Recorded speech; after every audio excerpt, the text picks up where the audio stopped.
आप सभी को राधा वल्लभ श्री हरिवंश जय जय श्री राधे। आज की चर्चा में हम ये जानने की कोशिश करेंगे कि जब हम साधना में लगे हैं, सीरियसली कोई साधक इस साधन मार्ग में लगा है, नाम जप करना शुरू भी किया है, सत्संग भजन करना शुरू भी कर चुका है और फिर भी उसका हृदय शांत नहीं है, मन शांत नहीं है, तो ये किस अवस्था में ऐसा चीज़ होता है कि भाई नाम जप भी हो रहा है, हृदय भी शांत नहीं है, अशांत है, मतलब ये कब तक चलेगा। तो ये सब चीज़ आज के लेक्चर में गुरु के वाणी को अवलंब बना के हम लोग उसको जानने की, उस पर विचार करने की कोशिश करेंगे। तो गुरुदेव बोलते हैं, साधना मार्ग में प्रवेश करने के बाद भी यदि हृदय में भगवान के प्रति लालसा नहीं है, चिंतन में रुचि नहीं है और मिलन की व्याकुलता नहीं है, तो इसका कारण केवल एक है, हमारे भीतर भगवान में महत्व बुद्धि कम है और संसार में महत्व बुद्धि अधिक। तो देखो भाई, जो चीज़ हमारे जीवन में प्रायोरिटी रखता है, महत्व जिसका ज़्यादा है, उसका चिंतन करना नहीं पड़ता, वो स्वयं उसका चिंतन होता है। जैसे आप आपका घर जो है, आप अपने घर का चिंतन करते हैं, पड़ोसी के घर का चिंतन नहीं करते, क्योंकि प्रायोरिटी लिस्ट में पड़ोसी का घर में अगर क्रैक आ जाए तो उससे आपको फ़र्क नहीं पड़ेगा, लेकिन आपके घर में वही क्रैक आ जाए तो आपका हालत ख़राब हो जाए, क्योंकि प्रायोरिटी पे है। आपका चिंतन निरंतर होते रहता है, उसका रक्षा, उसके चिंतन का रक्षा आप निरंतर करते रहते हैं। उसी तरह भगवान का चिंतन अभी हमसे नहीं हो पा रहा, इसीलिए भजन का वो आनंद हम नहीं महसूस कर पा रहे। अभी जो प्रायोरिटी लिस्ट में है ना, भगवान अभी कहीं नीचे हैं। हमारा जो जीवन का प्रायोरिटी लिस्ट है उसमें भगवत प्राप्ति कहीं नीचे है, भगवान कहीं नीचे, उनका प्रेम, उनका आनंद, उनके प्रति प्रेम है ही नहीं, मतलब हमारे हृदय में है ही नहीं, प्रायोरिटी लिस्ट में ही नहीं है भगवान। ऐसा है हमारा हृदय, ऐसा है हमारी स्थिति। तो इस चीज़ को ठीक करना है भाई। पहले एम तो सेट कर लो कि भगवत प्राप्ति करना है, और क्यों करना, क्यों सेट करोगे ये एम, जानोगे तभी तो, क्योंकि आनंद वही है भाई, भगवान में ही आनंद है। जितना भी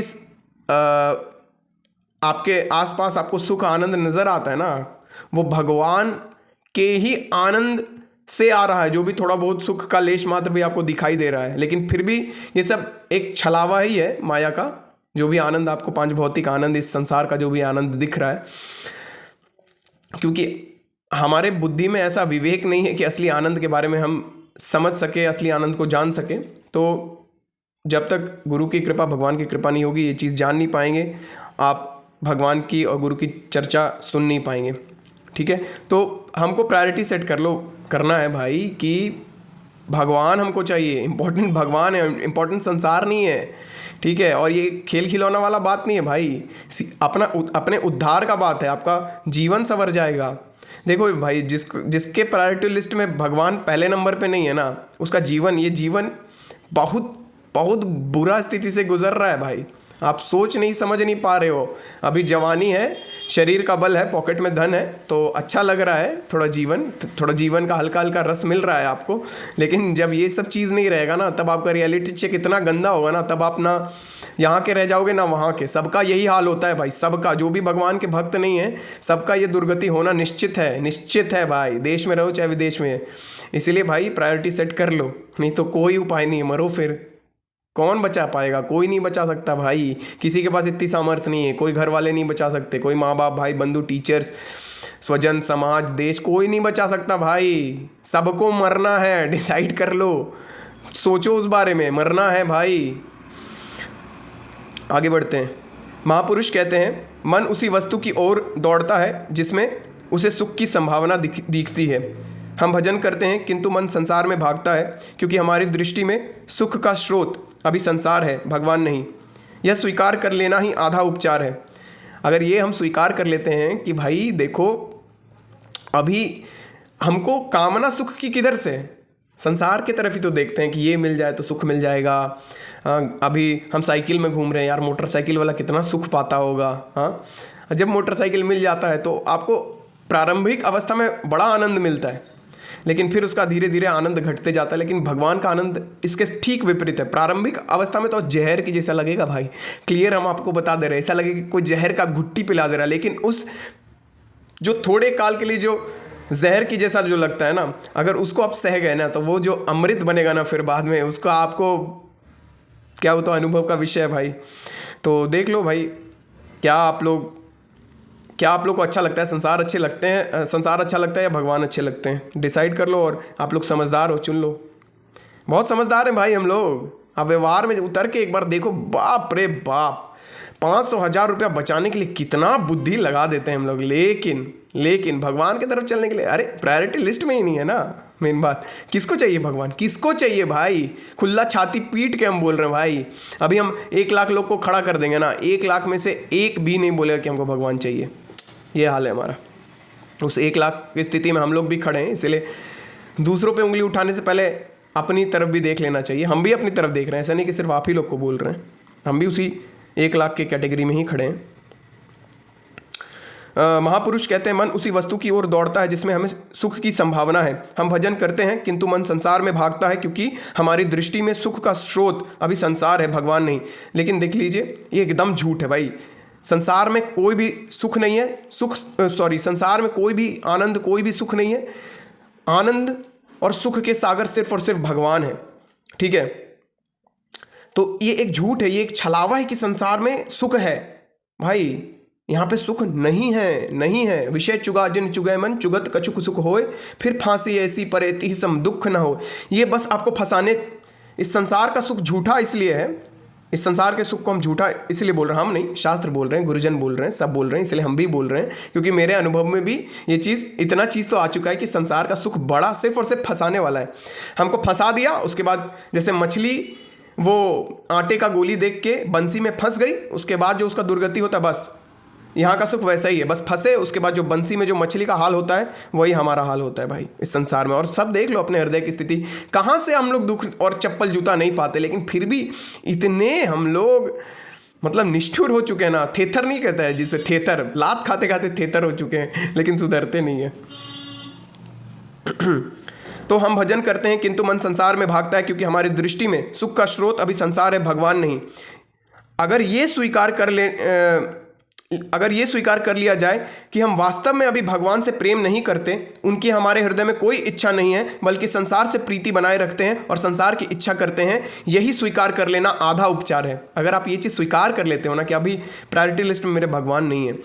कितनों को ये डाउट हो जाता ना कि सुबह सुबह उठ के रूटीन वाइज मंदिर चले गए या घर में पूजा पाठ कर लिए तो वही बस भगवान का भजन है, और ये डाउट हो जाता है कि हम भक्ति करते हैं। वैसे इंसान को आप बोलोगे कि आपका पूजा पाठ आप दिखता तो नहीं, आप पूजा पाठ नहीं करते, भमक जाएगा भाई, भमक जाएगा। और भक्त को आप बोलिएगा आप पूजा पाठ नहीं करते, तो वो तो हाथ जोड़ के बोलेगा सही बोल रहे हो आप, सही बोल रहे हो भाई, मेरे से तो कुछ भजन नहीं हो पाता, मेरे से तो कुछ पूजा पाठ नहीं हो जाता। तो समझो ना कि कितना बड़ा डाउट में है। अरे यार देखो, अज्ञानी को नहीं समझाया जा सकता भाई। वो मतलब उस दृष्टि में उसको लग रहा है कि वो कर रहा है, जो नहीं कर रहा उसको बताया जा सकता है कि भाई तुम नहीं कर रहे हो। लेकिन जिसको ये भ्रम हो गया है ना कि वो कर रहा है, वो भगवान का भजन कर रहा है, उसी को भजन मानते रहेगा। दिया दिखाना, धूप दिखाना, घंटी डुलाना, टाइमली पूजा कर लिए, उसके बाद 1 मिनट के लिए भी भगवान को याद नहीं करेगा। बस जितना देर वो अपने पूजन गृह में है या भगवान के मंदिर में, बस उतनी देर भी पता नहीं, संसारी मांगेगा भगवान से। असली चीज़ पता ही नहीं, असली वस्तु के बारे में पता ही नहीं, असली आनंद के बारे में पता ही नहीं है, तो सड़ा गला वस्तु ही मांगेगा, भगवान से कचरा ही मांगेगा। तो भगवान की कृपा है कि वो देते नहीं, दे देना तो तुरंत एक क्षण में इंसान अपना तहस नहस कर ले। चलिए आगे बढ़ते हैं। भगवान प्रार्थना कब सुनते हैं? गुरुदेव बता रहे हैं, महापुरुष बताते हैं, भगवान हर इच्छा पूरी करें यह आवश्यक नहीं, परंतु एक इच्छा, ये ध्यान से सुनिए, परंतु एक इच्छा को भगवान कभी अस्वीकार नहीं करते। कौन सी इच्छा? हमें भजन करना है, भगवान का चिंतन करना है, भगवान के लिए व्याकुल रहना है। भगवान संबंधी अपने उद्धार की, मतलब कहने का मतलब है गुरुजन बता रहे कि अपने उद्धार की हमारी जो इच्छा प्रकट हो गई ना कि बस बहुत हुआ भाई, बहुत हुआ।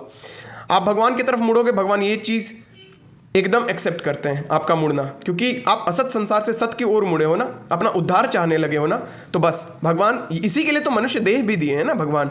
तो ये चीज़ वो कैसे इसको इग्नोर कर सकते? तो ये चीज़ वो इग्नोर नहीं करते, ये चीज़ एकदम हृदय से वो एक्सेप्ट करते हैं। लेकिन पहले ही दिन एक्सेप्ट कर लेंगे तो इसका मतलब ये थोड़ी ना है कि भाई आप पहले दिन आपको दर्शन करा दिया जाएगा। नहीं तो उतने लोग जो साधना तप तपस्या घर द्वार छोड़ के बैठे, तो उनके साथ तो धोखा हो जाएगा ना भाई। आप प्रूफ तो करो कि आप उन्हीं से प्रेम करते हो। भगवान बहुत मीन है भाई, और मीन होना उनका हमारे लिए ही फायदेमंद है। उनका मीन होना और ये कहना कि सिर्फ और सिर्फ मुझसे ही प्रेम करो, मुझसे ही नाता जोड़ो, इसलिए है ना क्योंकि आप संसार आपके विषयों को नहीं जानते, वो आपको किस दुर्गति में, किस दुख में पहुंचा देगा वो नहीं जानते। तो वो जानते हैं संसार का स्वरूप, इसलिए सिर्फ और सिर्फ हमारे भलाई के लिए, हमारा उद्धार हो जाए, इसलिए बोलते हैं सबकी ममता ताग बटोरी, मम पद मन ही बांधी बर डोरी। सबकी ममता हटाओ भाई, सिर्फ और सिर्फ मेरे से प्रेम करो, मेरे से अपनी ममता जोड़ो। यहाँ संसार में ममता जोड़ोगे भाई अधिकांश जो पति पत्नी का रिश्ता आजकल खत्म होते दिख रहा है ना, उसका सिर्फ और सिर्फ एक ही कारण है भाई, मोह। यार महाभारत होने का कारण मोह, पुत्र मोह। रामायण होने का कारण क्या? पुत्र मोह। तो क्यों नहीं समझते हम लोग? मोह सबसे बड़ा दुश्मन है भाई हमारा, हृदय में बैठा है दोस्त बन के, लेकिन है दुश्मन भाई, खतरनाक दुश्मन है भाई, मृत्यु तुल दुख देने वाला दुश्मन है भाई। दुश्मन वही होता है ना भाई, असली पावरफुल दुश्मन वही होता है ना कि दोस्त के तरफ बैठा रहे आपके पास, लेकिन ऐसा छुरा भोंके कि आपको पता भी न चले, वही है मोह। आगे बढ़ते हैं। तो ये जो हम आपको बताएं कि हम अपने उद्धार की कामना करें, हम भगवान से चाहें कि प्रभु आप मिलो, ये सब प्रार्थना वो एकदम हृदय से स्वीकार करते हैं। बाकी सांसारिक प्रार्थना को इग्नोर मारते रहते हैं भाई, उनके पास इतना फुर्सत नहीं है, वो सुनते ही नहीं। इग्नोर क्या मानना, सुनते ही नहीं। अरे अपने भक्तों के पास, उनके पास भक्तों के पास जाएंगे कि हम लोग जैसे आंडू आदमी इंसान के पास वो डोलते रहेंगे भाई। उनके पास उतना समय नहीं है। जब उनका भक्त आंडू पांडू इंसानों के बातों में नहीं आता, आंडू पांडू सांसारिक विषय में पड़े मनुष्यों के पास उनका भक्त नहीं जाता, तो वो क्यों जाए? वो नहीं जाते, वो अपने भक्त के पीछे पीछे रहते हैं भाई।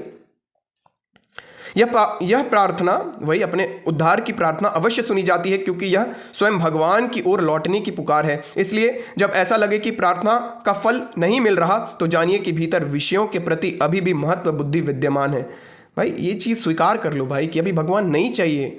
आप सच्चे हृदय से अपने हृदय की सत्य अवस्था को स्वीकार करोगे ना, तो भगवान कृपा करेंगे भाई। इसी दीनता पे वो कृपा करते हैं, लेकिन हम में वो दीनता कहाँ? हम तो अहंकारी जीव कहाँ से आए हैं पता नहीं चलता यार, इतने बेशर्म हैं कि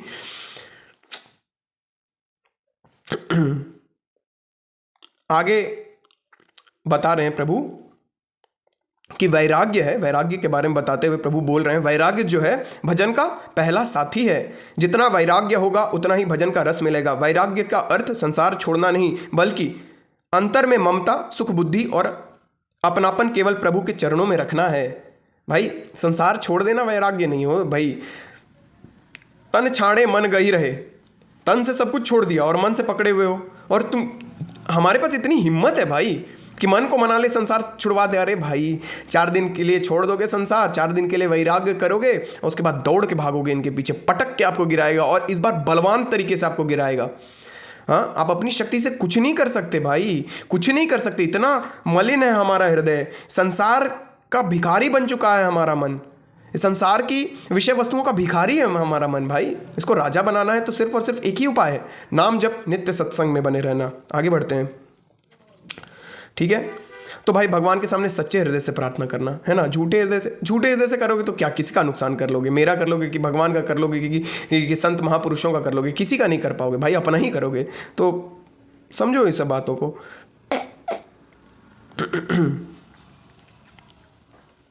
ठीक है, वैराग्य का अर्थ क्या है? प्रभु से, भगवान से प्रीति हो जाए। और वैराग्य होगा कैसे पता है? जब आपको वैराग्य लेने के लिए सिंपल सा चीज करना है भाई, जो भी कर्तव्य कर्म कर रहे हो उसको भगवान का मान के करो ना, क्योंकि भगवान का ही है सब कुछ। मानना क्या है? जान के करो ना। क्या शरीर तुम अपने कृपा से पाए हो? हाँ, शरीर में जो तुम्हें माता पिता भी मिले, तुम अपने कृपा से चाहे हो कि हमको यही माता पिता के घर में जन्म देना, या जो तुमको विषय वस्तु तुमको मिला है इस जीवन में प्रारब्ध अनुसार, वो तुम्हारे फल से मिला है। क्या प्रारब्ध कौन डिसाइड करने वाला है भाई? भगवान के सिवाय और कौन? अनंत काल से कौन सा घर में तुम पैदा लोगे, अनंत काल का जो कर्म है उसका रिजल्ट कैसा होगा, कौन डिसाइड करने वाला है भाई? इसलिए ज्यादा उड़ो मत, जो भी हो रहा है भगवान की इच्छा से ही हो रहा है। तो इस चीज को, सच्चाई को मान लेना ही समझदारी है, ठीक है, विवेकशीलता है। तो ये विवेक के साथ इस सच्चाई को मान लो कि सब कुछ भगवान कर रहे हैं, ठीक है। हमारी औकात नहीं भाई, किसी की औकात नहीं। जो कर रहे हैं सब भगवान कर रहे हैं, जो है सब भगवान का है। तो जो भी कर्म करो उसको भगवान का मान के करो। पिताजी की सेवा करो, माँ का सेवा करो, भाई का सेवा करो, विद्यार्थी हो विद्या रूपी सेवा करो, नौकरी में हो नौकरी रूपी सेवा करो, डॉक्टर हो डॉक्टर रूपी सेवा करो। ईमानदारी, अपने सेवा में भी ईमानदारी रहेगी, हृदय स्वच्छ रहेगा, मस्ती से टांग पसार के सोगे, हाँ, और भगवान भी मिल जाएंगे। कितना आसान चीज़ है, और वैराग्य भी हो जाएगा। ऐसे ही वैराग्य होता है। इसी सत्य मार्ग पे सत्य को सत्य मान के, भगवान के कर्मों को भगवान में ही समर्पित करके, भगवान के दिए कर्मों को भगवान का मान के, उसे पूरी निष्ठा ईमानदारी से करके भगवान में ही समर्पित कर देना ही वैराग्य का रास्ता है भाई। मान लो इस बात को, ऐसे ही वैराग्य होगा। आप सब कुछ छोड़ के, घर द्वार छोड़ के जंगल जाओगे ना भाई, जंगल में मंगल करने के लिए ना भगवान भेज देंगे अप्सराएं, एकदम टनाटन, देख के मूर्छित हो जाओगे ठीक है। फिर मिलोगे रात में, मेरे से महापाप हो गया, उसके बाद सोचोगे कि आप छोड़ो, अब भ्रष्ट हुए तो हुए, अब भोगते रहो, वहीं पे शादी ब्याह करके वहीं घर बना लोगे तो ये सब वैराग्य नहीं होता भाई। वैराग्य हृदय का वस्तु है, हृदय की स्थिति है ना। कोई बाह्य प्रपंच वैराग्य नहीं होता, बाह्य क्रिया वैराग्य नहीं होता, ठीक है। सब लोग ऐसा साधु महात्मा सिद्ध होते हैं भाई, सब लोग वैसा ही हो जाएगा। ऐसा हम लोग जैसे मूढ़ बुद्धियों को नहीं सोचना चाहिए। जो बोल रहे हैं वो करना चाहिए, जो करें सो गुरु, जो करे सो ना करो, जो कहे सो करो, ठीक है ना। तो कर्तव्य कर्म का पालन भगवान का काम समझ के करिए, भगवान का सेवा समझ के करिए, ठीक है। आगे बढ़ते हैं।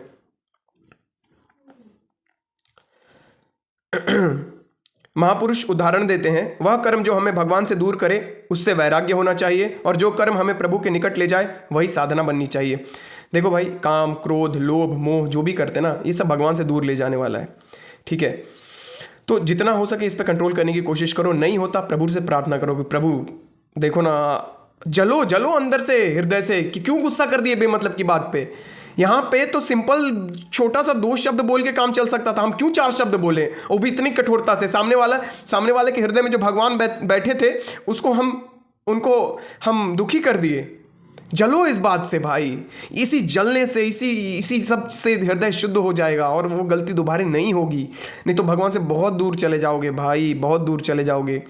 कोई बचाने वाला नहीं है यार, बहुत अकेला हो जाएगा संसार। सब छूटने वाला है भाई, सब छूटने वाला है। मृत्यु के समय कोई साथ नहीं जाने वाला, जीते जी भी कोई साथ नहीं, बस प्रतीत हो रहा है कुछ समय के लिए भाई। सब छूटने वाला है, मान लो इस बात को। आगे बढ़ते हैं। इसलिए जो भी कर्म हमको भगवान से दूर कर दे, हमको टच भी नहीं करना भाई। और जो भगवान के पास ले जाए, एकदम धर अपना पूरा एनर्जी लगा के उस चीज़ को पकड़ना है। जैसे सत्संग करना, कीर्तन करना, नाम जप करना, पूरे गुरु मतलब क्या बोले, संत जन को देख के उनके चरणों में ऐसे पकड़ना कि कभी छूटे ना। ऐसा होना चाहिए भाई, जिससे भजन बढ़े। उनकी रज माथे पे लगाना, उनके हृदय से, क्या बोले भाई, देखो समझ जाओ। वैराग्य के बिना अनुराग प्रेम का उदय असंभव है। जितना मन संसार से हटेगा उतना ही वह भगवान की ओर खींचेगा।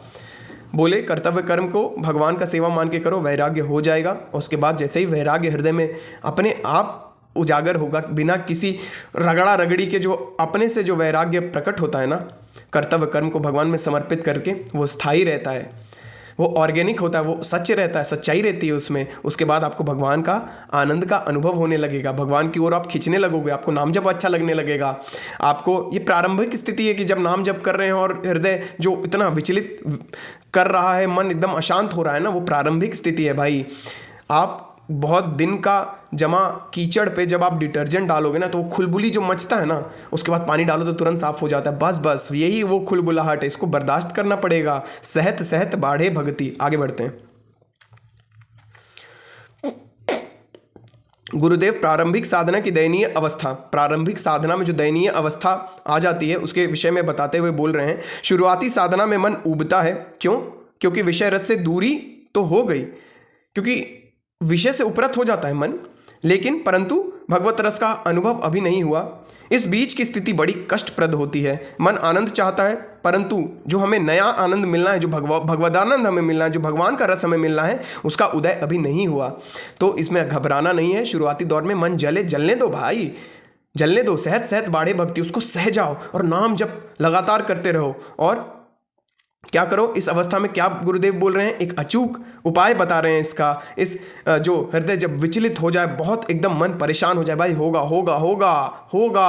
चलने वाला ही गिरता है, एकदम टेंशन मत लो, एकदम निराश मत हो। इस अवस्था में जो हृदय जब बहुत अशांत है, बहुत परेशान हो गया ना, तो इस अवस्था में सबसे बड़ा क्या उसका संजीवनी बूटी है? इस अवस्था से पार करने का एकमात्र उपाय, इसके सिवा और कोई उपाय नहीं। क्या है वो? सत्संग। हम आपको बोल रहे हैं भाई, सत्संग के बिना नहीं हो सकते पार। महापुरुषों की वाणी ही भी नहीं ही, यानी one and only one way to reach that स्थिति। महापुरुषों की वाणी ही औषधि है, यदि वह न मिले तो साधक का मन उदास हो जाता है, इसलिए उदास भी हो जाता है, उचाट भी हो जाता है। इसलिए जब भी भजन में रुचि ना हो, सत्संग का आश्रय लें और नाम जप में दृढ़ बने रहें। वो एक अलग उत्साह, एक अलग ज्योति हृदय में जला देगा, ठीक है। और आप उत्साहित हो जाइएगा। जो उचाट हो गया है मन, जो निरुत्साहित हो गया है मन, वो फिर उत्साह से, उज्ज्वलता से भर जाएगा। आगे बढ़ते हैं। भजन को कर्म नहीं, रस का अनुभव बनाना है, ठीक है। यदि भजन ड्यूटी बन जाए, 4 घंटे पूरे किए अब आराम करें, तो यह संकेत है कि भजन का सुख अभी अनुभव में नहीं आया। ऐसा लगे ना काम जैसा करना है और मतलब करके बस भागें विषय की ओर। शुरुआती साधना में मन ऐसा ही रहेगा भाई, ऐसा ही रहता है। तो वो जो भाग रहा है ना, उस समय मन को रौंदो, उस टाइम सत्संग दो उसको, नहीं तो भाग जाएगा, भुला देगा भगवान को, ठीक है। भजन यदि ड्यूटी बन जाए, 4 घंटे पूरे किए अब आराम करे, तो यह संकेत है कि भजन का सुख अभी अनुभव में नहीं आया। भजन तब तक रसहीन रहेगा जब तक हमारी सुख बुद्धि संसार में है। जब भजन के बाद मन यह कहे अब कुछ और करें ताकि आनंद मिले, तो समझिए भजन केवल किया गया है, जिया नहीं गया है। लेकिन आपको हम एक बात बता दें कि ऐसे ही करते करते सहते सहते गिरते उठते एक दिन आपको रस मिलने लगेगा। और जैसे ही रस मिला, कोई छुड़ा नहीं सकता भाई, उसके बाद कोई छुड़ा नहीं सकता। अगर आप कांच पकड़े हुए हो और आपको लगता है, आपको पूरा विश्वास है कि वही हीरा है, लेकिन आपका वो विश्वास को कोई महापुरुष ये बता दे कि भाई तू कांच पकड़ा, और आपको ये पता चल जाए कि ये कांच है, तो आपको बोलना नहीं पड़ेगा उसको छोड़ने के लिए। जैसे ही आपको गुरुदेव वो हीरा देंगे ना, आपको कांच फेंकने के लिए बोलना नहीं पड़ेगा। आप कांच को ऐसा फेंकोगे कि दोबारा उसकी तरफ घूम के भी नहीं देखोगे। इस संसार रूपी झूठा कांच को आप फेंक दोगे और श्री कृष्ण रूपी नीलमणि को हाथ में ले लोगे।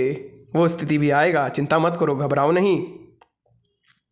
इसीलिए भजन करते रहो, उसके बाद भजन को जीने लगोगे, भजन का रस मिलने लगेगा। उसके बाद कुछ नहीं, किसी से कुछ पूछना उछना नहीं है भाई। उसके बाद की कोई क्वेश्चन नहीं रह जाएगा मन में, बस करते चले जाओ, मजा लेते चले जाओ, प्रतिपल वर्धमानम वाले रस में डूबते जाओ। हर पल पल पल बढ़ने वाला आनंद, संसार का आनंद प्रतिपल हर पल घटने वाला। आज बाइक खरीदें, आहा बड़ा घूमने में मज़ा आ रहा है, 1 महीना बाद और कम, दूसरा महीना बाद और कम, 6 महीना बाद और कम, साल भर बाद और कम, 6 साल बाद अरे इसको बेच देते हैं, दूसरा लेके आते हैं, फिर दूसरे में वही सेम चीज़। संसार का हर वस्तु, व्यक्ति, स्थान का आनंद ऐसे ही घटते चला जाता है, लेकिन प्रभु का आनंद प्रतिपल वर्धमानम, हर क्षण बढ़ते रहने वाला, अनंत काल तक अनंत आनंद समुद्र में डूब जाओगे। आगे बढ़ते हैं। महापुरुष कहते हैं, जब तक भजन के बाद भजन करने की और लालसा न जगे, तब तक भजन अधूरा है। महापुरुषों की भजन की भूख, संतों को समय कम लगता है, 24 घंटे उनको समय कम लगता है, वो नींद कम कर देते हैं, भूख कम कर देते हैं। कैसे वो नींद कम आए, भूख कम लगे कि हम अपना भजन में लगे रहें। दिन छोटा है, भजन बहुत बाकी है, ऐसा उनके हृदय में हमेशा लगते रहता है। लेकिन हमें क्या फ़र्क पड़ता है भाई, हमको तो दिन बड़ा लगता है। अरे भाई नौकरी की तलाश में इतना मर रहा है लोग कि भाई इतना खाली समय है कि भाई तुमको नौकरी करना जाना जरूरी है। भाई भजन करो ना। वो देख रहे, जब वो वादा कर रहे हैं कि तुम्हारा हम अर्थव्यवस्था सब कुछ, घर पानी रोटी पानी सब देख लेंगे, तो तुम काहे नहीं उन पर भरोसा करते हो? भरोसा नहीं है, इसलिए मारे फिर रहे सरकारी नौकरी मिल जाए, कैसनो बंधन में बंध जाए इस संसार का, कि कैसनो चाहते हैं कि भजन ना हो, कैसनो चाहते हैं जो भगवान ने इस कृपा करके जो समय दिया है हमें, वो भजन, उसमें भजन ना करें, उसमें संसार का कोई अंडू पांडू काम ना मिले तो बेचैन है भाई। झाड़ू लगाने वाले में नौकरी मिल जाए, लेकिन सरकारी नौकरी हम इनकर चाहिए। तो ठीक है भाई, करो, मजा लो, तुम लो झाड़ू लगा के मजा। 30,000 रुपया, 30 लाख रुपया महीना का हम तो लेंगे। अनंत पैसा से तोलने वाला मजा नहीं लेते हम, पैसा से तोलने वाला सरल मजा हमको नहीं चाहिए भाई। आप लोग को चाहिए, आप लोग लो, आप लोग को, लेकिन नहीं, आप लोग जो सुन रहे हैं उनको भगवतानंद, आप लोग डिसाइड कर लो कि अब मेरे को भगवतानंद ही चाहिए। ये सब पैसा कौड़ी धन संपत्ति लाग लपेट नहीं। आगे बढ़ते हैं। तो संतों को हमेशा क्या लगते रहता है कि दिन छोटा है यार, बहुत भजन बाकी, आज तो कुछ भजने नहीं हुआ। लेकिन जो भजन नहीं करता उसको बोले ना यार तुम पूजा पाठ करते हो, लेकिन यार ये सही नहीं है भाई, गर्दन दबा देगा आपका, बोलना मत ऐसा। उनकी भूख भगवत स्मरण की होती है और हमारी भूख संसार स्मरण की। यह अंतर ही साधक और सिद्ध में दूरी बनाता है। गोपियां कहती हैं ब्रह्मा ने सब अच्छा बनाया। गोपी जन क्या बोल रही है सुनो भाई, ब्रह्मा ने सब अच्छा बनाया है, पर यह पलक झपकने की त्रुटि क्यों दी? पलक झपकने से भी हमें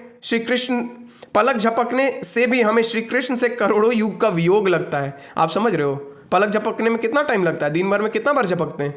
मुश्किल से 1 मिनट मिला जुला के नहीं झपकते होंगे पूरा 24 घंटा में। उसमें उनको लगता है कि हम अनंत जन्म से हम श्री कृष्ण को नहीं देखे, ऐसा वियोग, ऐसा मतलब पलक झपकने तक भी श्री कृष्ण को, मतलब पलक क्यों झपकना पड़ता है? श्री कृष्ण मेरे सामने खड़े, हमको पलक झपकना पड़ता है। ब्रह्मा से इतनी बड़ी गलती कैसे हो गई? ब्रह्मा जी एकदम इतना सब कुछ बनाए यार, पलक ऐसे रख देते, सीधे आंख खुला रहता, हम श्री कृष्ण को लगातार देखते रखते, मतलब इतना उनसे सहन नहीं होता। और हम लोग देखो भाई क्या स्थिति है। लेकिन ऐसा मत मानो, गोपी जन की स्थिति हमारी हो सकती है, गोपी भाव की स्थिति हमारी हो सकती है। चिंता नहीं करने का, होगा होगा होगा, नाम जप में दृढ़ रहने का। ठीक है, आगे बढ़ते हैं। यह वही व्याकुलता है जो केवल भगवत प्रेम से उत्पन्न होती है। जो गोपी की व्याकुलता है, जो हमारे प्रिय संतों की जो व्याकुलता रहती है, वो सिर्फ और सिर्फ भगवत प्रेम से, उनके भजन से ही उत्पन्न होती है।